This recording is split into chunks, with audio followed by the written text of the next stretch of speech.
Antisémite, va. Quoi? C'est quoi ce délire? Ils sont bizarres, les gens.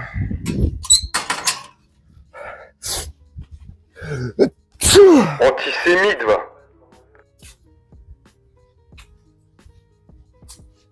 Antisémite?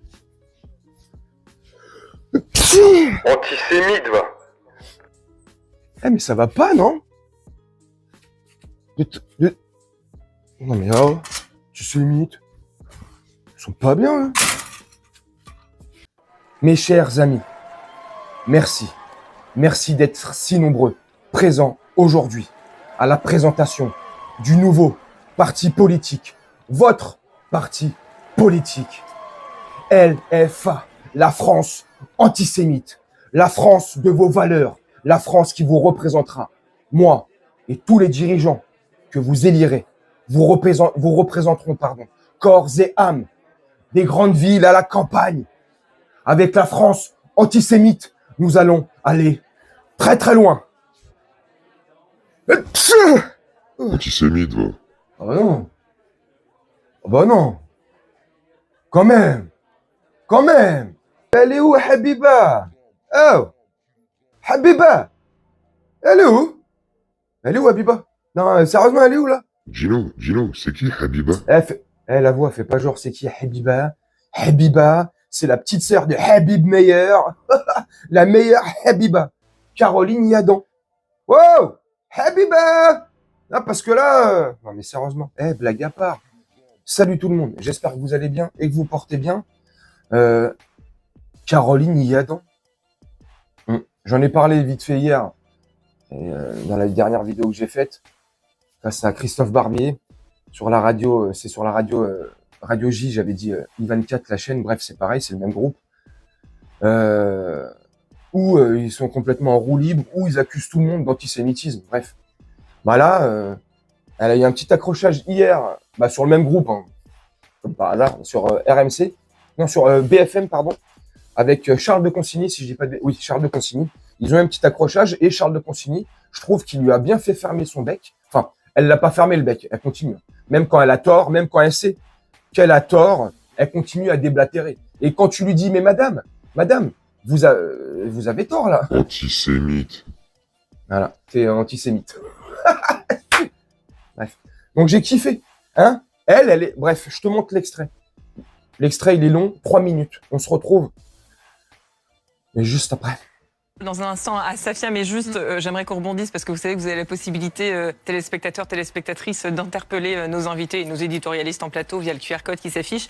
Et Célia qui vous pose cette question, pourquoi nous avoir envoyés aux urnes si au final, le président ne tient pas compte des résultats? Mais ce n'est pas parce qu'on attend qu'on ne tient pas compte des résultats. On peut attendre et on peut, en définitive, après les JO, envisager mais les JO ne sont pas... Mais attendez, madame la députée, qui soit un gouvernement les JO ne sont pas dans la Constitution. Mais, non, mais premièrement, les JO ne sont pas dans la Constitution. Donc vous êtes gentil, le pays ne vous appartient pas à la Macronie. Hein? Le pays, il appartient aux Français. Quand les Français votent 2 fois, et que par 2 fois, ils disent qu'ils veulent changer d'équipe, vous devez vous soumettre au jugement des Français. C'est ça la démocratie. Alors, les JO, ça n'est pas dans la Constitution. Cher monsieur... Deuxièmement, on voit bien que cette histoire de France Insoumise, c'est un prétexte en réalité. C'est un épouvantail. Mais c'est un prétexte que vous avez inventé pour temporiser. Donc vous êtes, excusez-moi de vous dire... On n'a pas inventé les déclarations officielles. Attendez, non, excusez-moi, non, mais soyez gentils, ça n'est pas parce que vous employez un péremptoire que vous avez forcément raison. Votre ton péremptoire ne signifie pas forcément que vous avez raison, cher monsieur. Ne criez pas, ça ne sert à rien. Je vais vous dire ce qui me dérange. Non, mais d'abord, je fais ce que je veux. Et à partir du moment où vous employez ce ton avec moi, j'estime que j'ai le droit de prendre la parole. Et c'est certainement... Ok, donc il va falloir vous mettre d'accord juste sur celui qui parle. Voilà. Madame- C'est une logorée. Madame la députée. Vous faites un monologue depuis tout à l'heure et vous avez vos règles. Mais laissez-le juste finir, comme ça vous pourrez lui répondre dans l'intégralité. Ça vaut aussi pour les plateaux de télévision. On a Et compris, je vois que Charles. vous avez Allez, du allez mal au bout. avec la démocratie, que ce soit dans les scrutins ou dans le débat public. Donc ce que je vous dis simplement, c'est que ça commence à bien faire, que les Français, vous allez les exaspérer avec cette stratégie qui est cousue de fil blanc. LFI, c'est un épouvantail que vous utilisez pour refuser le résultat des urnes.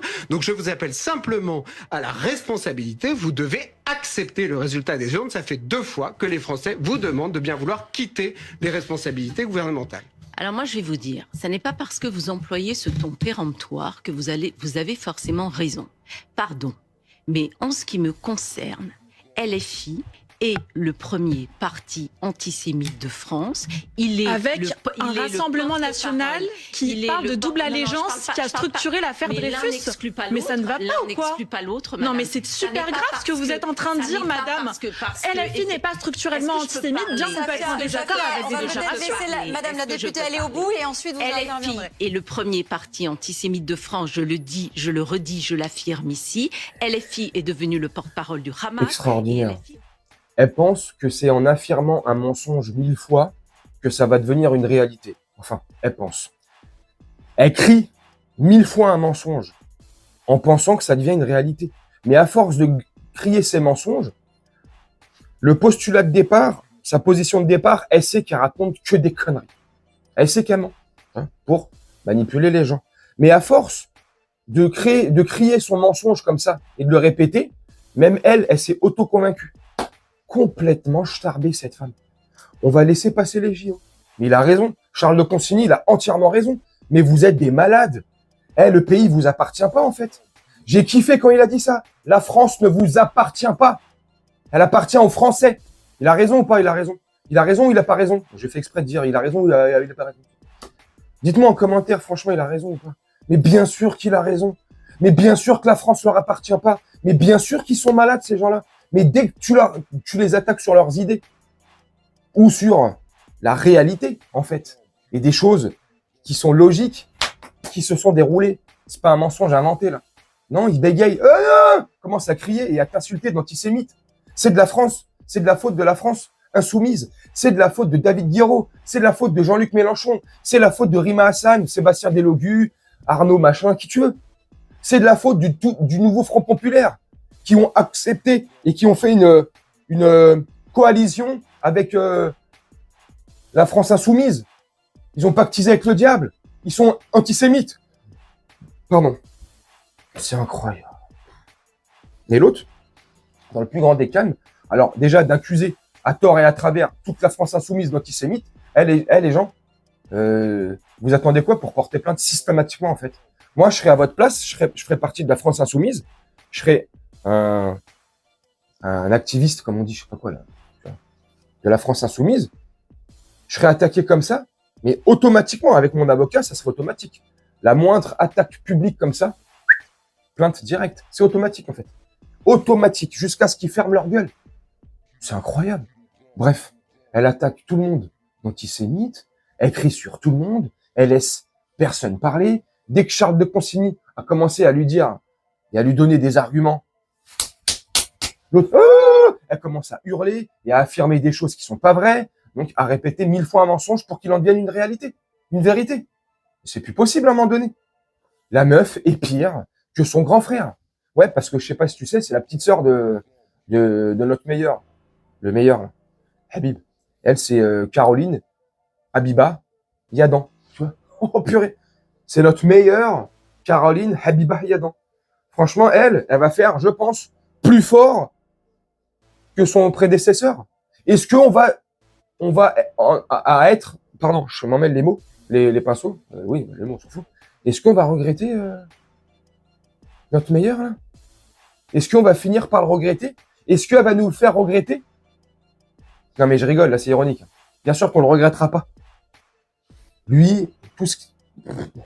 Allez, dégage.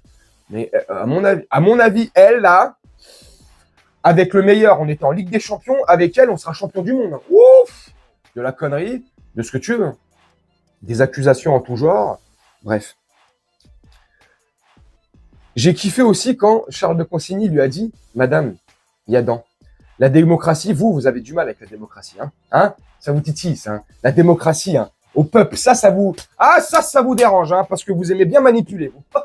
Bon, il a pas dit exactement ça, on est d'accord. Il a dit exactement la démocratie, avec la démocratie, vous avez du mal. Mais c'est vrai. Ils sont pas pour la démocratie, ces gens-là. Ils sont pour une dictature. Ce que tu veux, là. Confiture, hein. Prends la couverture. Mais nous, on a froid, caille. Bref. Non, franchement, c'est un truc de fou. Donc, la meuf veut attendre les Jeux Olympiques. C'est vrai que la France se porte à merveille. On va bien. Elle est notée AAA+++++. On n'a aucune dette. On doit pas 1000 milliards de dettes. Non. On a plus 1000 milliards de dettes. Donc, franchement, arrêtez de nous casser les pieds, là. Tout va bien. Les Français, arrêtez de vous plaindre, putain. Arrêtez de vous plaindre comme ça. Il est pas content. Et mon frigo, il est vide. Et j'arrive pas à payer mon loyer. Et mes vecteurs. Mais t'as pas honte de pleurer, Français? T'as pas honte de pleurer alors que tout va bien en France? Non, mais j'exagère, c'est ironique. Franchement, c'est incroyable. Tu vois, le pays va super mal. Franchement, on n'y était pas, hein, pendant la seconde. Et j'ai l'impression qu'on va revivre ce qu'ils ont vécu pendant la seconde, nos arrière-grands-parents. C'est incroyable. C'est incroyable. Ça part en sucette partout. Partout. Et là, ils sont là. Franchement, dites-moi ce que vous en pensez en commentaire. Là, on a fait fort. Moi, je vais vous faire un petit montage tranquillement. Alors, je vais vous dire, franchement, et je vais vous finir la vidéo là-dessus, ce que je pense profondément. Sincèrement, quand j'ai appris que Meyer Habib n'était pas réélu, alors c'est pas que j'étais pas content, hein.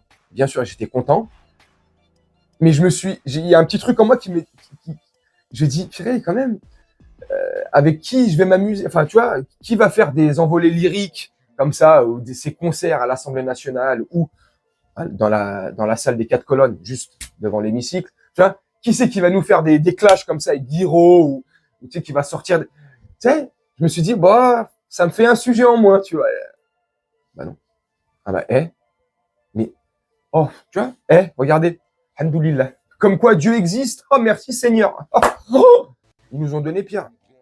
C'est pire, en version meuf. Donc, hein. Oh là là. Oh, c'est pire. Donc, on a de la matière. Je pense qu'avec elle, on va pas s'ennuyer. Elle va nous donner de quoi faire de bonnes vidéos, de bons sujets. Je pense, hein. C'est déjà parti. Ça fait même pas 48 heures. On va avoir des clashs avec tout le monde, en fait. Avec tous ceux qui sont pas d'accord avec eux. Oh, ça va être extraordinaire. Bref. Est-ce que vous êtes d'accord ou pas avec Charles de Consigny? Est-ce que vous êtes d'accord avec Charles de Consigny sur le fait que la France ne leur appartient pas? Donnez-moi votre avis en commentaire. Moi, je suis entièrement d'accord sur ce sujet-là précis, sur ce qui s'est passé là, sur l'extrait que je vous ai montré. Je suis d'accord avec Charles de Consigny. J'ai kiffé. C'est le seul. Mais en fait, j'ai remarqué, c'est le seul sur le plateau qui a une raison, en fait. Tu sais, c'est pas ma tasse de thé, hein, profondément, Charles de Consigny, mais sur certains sujets, en l'occurrence là, et sur certains plateaux, et là, sur celui-là de BFM, parce que BFM et CNews, on sait pour qui ils roulent, bah, je trouve que c'est le seul pertinent, intelligent, qui sort des arguments, enfin, tu sais, qui pose des vraies questions, et les autres, ils sont juste là. Ah, bah, t'as vu? L'autre, là, le Barbier de Séville, là, Christophe Barbier, bah, il est encore là! La veille, je vous avais fait une vidéo. Il l'a interrogé, la Caroline Yadan, sur la radio J, par rapport aux notes des élèves juifs. Et là, il se retrouve sur le plateau de BFM. Bah ouais, tu me diras, c'est la porte d'à côté. Tu sors du studio de Radio J, tu ouvres la porte d'à côté, c'est le studio de BFM TV. Et la porte juste à côté, c'est les studios d'I24. Tu vois, donc ils ont juste besoin, de faire 5 mètres entre chaque plateau pour... Bref. Tu vois, tout. Donc, heureusement qu'il y a Charles de Consigny, parce que sinon, tout le monde se passe le plat, tout le monde mange la même soupe, tout le monde se lèche le cul, et tout le monde nous raconte que de la merde. N'importe quelle chaîne télé, mainstream, n'importe quel journal, papier, n'importe quelle presse, média, la radio, ils appartiennent tous au même groupe. Donc, ils viendront raconter tous leur même salade, à des degrés différents, à des échelles différentes, avec des manières différentes d'apporter le truc. Mais au final, Ils veulent nous emmener là où ils veulent nous emmener. On est d'accord ou pas? Coluche? C'est Coluche ou Balavoine? Non, je crois que c'est Coluche sur un plateau télé. Il avait pris le Canard enchaîné, Le Monde, ou je sais plus quoi, à l'époque, là, les journaux à l'époque. Il avait pris 3 canards ou 2, je sais plus, bref. Et il ouvrait les pages. Il dit, regardez, à part la première page, toutes les pages et tous les mêmes sujets, c'est les mêmes. Ça s'appelle de la manipulation de la propagande. On était dans les années 70.